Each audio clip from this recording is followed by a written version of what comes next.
पेश है मेरी मौत की कहानी। लेकिन घबराइए मत, असल में ये एक मजेदार कहानी है। और सच कहूं तो ये मेरी कहानी है ही नहीं, ये एक लड़की की कहानी है जिसका नाम है रपुंज़ल। और इसकी शुरुआत होती है सूरज से। एक समय की बात है, सूरज की किरणों से एक छोटी सी बूंद स्वर्ग से गिर पड़ी और इस छोटी सी बूंद से निकला एक जादुई सुनहरा फूल। उसकी खासियत ये थी कि वो किसी भी मरीज या जख्मी को ठीक कर सकता था। ओह, उस बुढ़िया को देख रहे हो? उसे याद रखना, वो इस कहानी का बहुत खास हिस्सा है। तो हजारों साल बीत गए और एक नदी के किनारे एक राज्य बस गया। उस राज्य के महाराज और महारानी को सारी प्रजा बहुत चाहती थी और महारानी वो मां बनने वाली थी, लेकिन बेचारी बीमार पड़ गई, बहुत ही बीमार। उनके पास ज्यादा समय नहीं था और ऐसे समय में लोग चाहते हैं कि कुछ चमत्कार हो जाए, और इस कहानी का चमत्कार है वो जादुई फूल। मैंने कहा था ना वो बुढ़िया वापस आएगी। बात ये है कि ये औरत जिसका नाम है मदर गॉथल, इसने अपनी जवानी को हजारों साल तक बचाकर रखने के लिए उस फूल की जादुई खासियत को किसी के साथ नहीं बांटा, और अब बस उसे एक जादुई मंत्र गाना था। खुल जाओ फूल, खिल जाओ, अपनी जादुई शक्ति दिखाओ।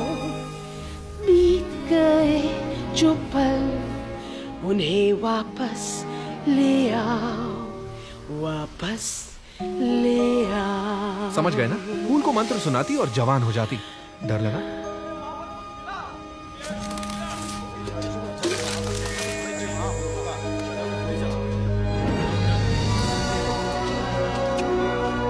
मिल गया।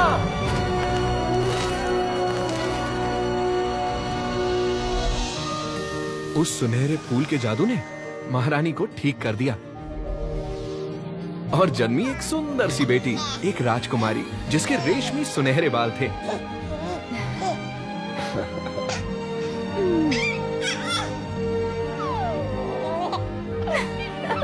जानते हो ये बच्ची कौन है? ये है रपुंज़ल। उसके जन्मदिन के मौके पर महाराज और महारानी ने आसमान में एक कंदील छोड़ा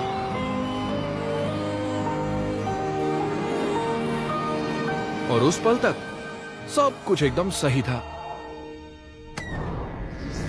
लेकिन सिर्फ उस पल तक। खुल जाओ फूल, खिल जाओ, अपनी जादुई शक्ति दिखाओ। बीत गए जो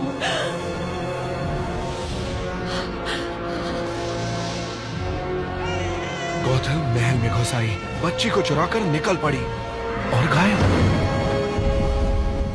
उस राज्य के सभी लोगों ने राजकुमारी को बहुत ढूंढा, लेकिन वो नहीं मिली, क्योंकि दूर घने जंगल में एक गुप्त मीनार में गॉथल उसे अपनी बेटी की तरह पाल रही थी। हो गया, लौटा दो सब कुछ जो था मेरा, जो था मेरा।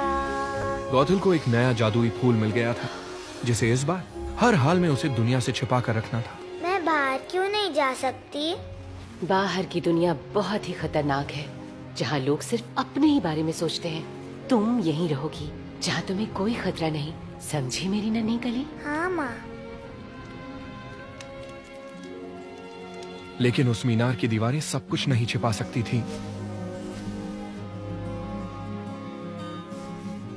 हर साल राजकुमारी के जन्मदिन पर महाराज और महारानी आसमान में हजारों कंदील छोड़ते थे, इस उम्मीद में कि एक दिन उनकी खोई हुई राजकुमारी जरूर लौट आएगी।